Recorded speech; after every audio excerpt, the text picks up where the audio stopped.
Just 8 months after his father's death, Pete was joined by his old Broughton High School teammates in Raleigh, North Carolina, for the retiring of his jersey.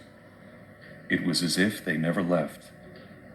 It was so much of a part of our lives. I wouldn't miss this for anything.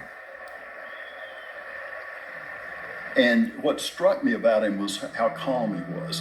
He was very much at peace. And he went around and shook our hands. I was the last one. And patted him on the shoulder and said, "Love you, Pete." And I was crying. I had tears right now. He just didn't look right. 7 days later, January 5th, 1988, Pete Maravich died of heart failure at 40 after a pickup game of basketball. He collapsed on the floor after uttering his final words, "I feel great." An American original died today, Pistol Pete Maravich. He was college basketball's all-time scoring champion and later a professional star. What makes Pete Maravich's career almost mythical is when he died and they did an autopsy, they found out that he was missing a left artery in his heart and should have never lived to the age of 20. No matter how majestic, unforgettable Pete's game was, people always recall his eyes. Even at the moments where he should be most ecstatic, there's a vulnerability and a pathos and a sensitivity, the sadness. And his children have the same eyes.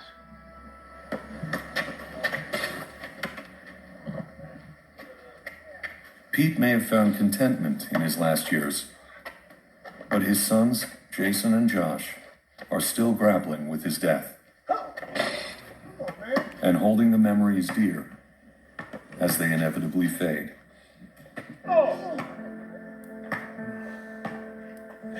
We had a little team we played on called the Pistols that he helped coach. And he was always really supportive and was never one of these guys that was forcing it on us. Whenever I would start watching basketball videos, one thing that attracted me most was spinning the ball. Within 30 minutes, I was switching fingers, switching hands, and it was funny because Jason's on the side and and it's falling off.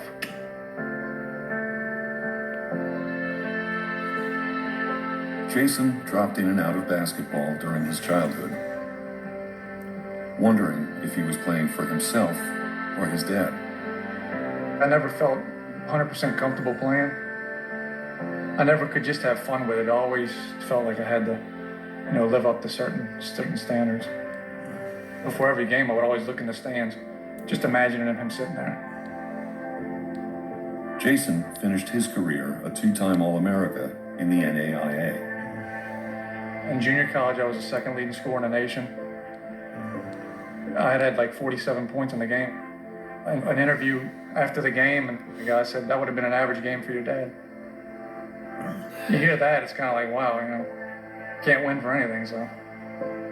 They were talking about how great he was going to be like his dad. And, he was going to be a first-round draft. And I think when he saw that, that's when it started to really hit him. Do I want this life? To this day at 35, I'm angry that I missed out on that relationship growing up without him. Josh felt the pull of the Maravich name and walked on at LSU. He hardly played in a building named after his father, but he never quit.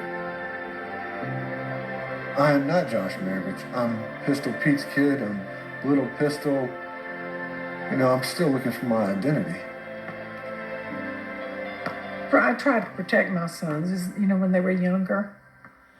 Sometimes I think I overprotected them. But I didn't want them hurt. So I'm haunted, I'm cursed, I've got a burden.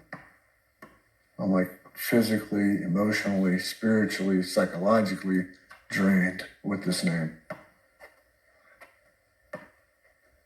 My one regret is that my sons don't get to have the same.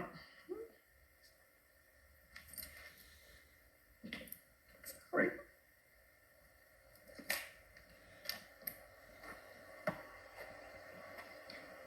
I really regret them not having the same relationship with their dad as Pete had with his.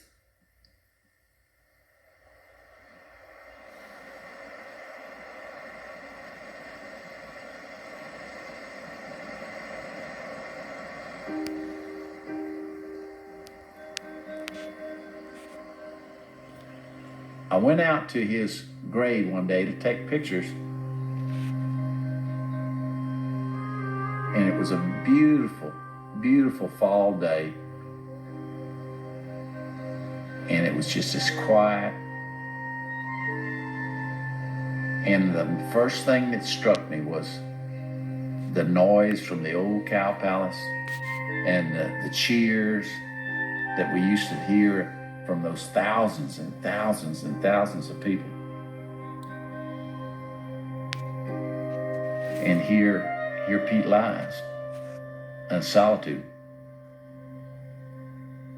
I remember Pete telling me, when I die, nobody's going to remember me.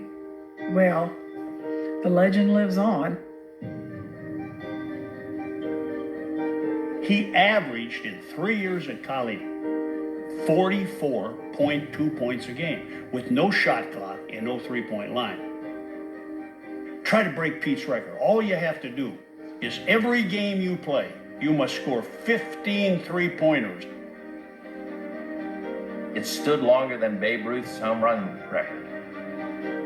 You see what he did to the game, not just the records, but aesthetically. That stuff stays forever. The idea that he would be a better, more functional player in today's NBA than he was when he was drafted is a measure of just how far ahead of the game he was. He was a half a century ahead. The whole team runs out on the floor. They hoist Maravich to their shoulders. Beyond the records, the family issues, and all the heartbreak, And the crowd is starting a room and chant of Pete, listen to them. what most remember is the joy, the exuberance, the show, and that they had been a part of it.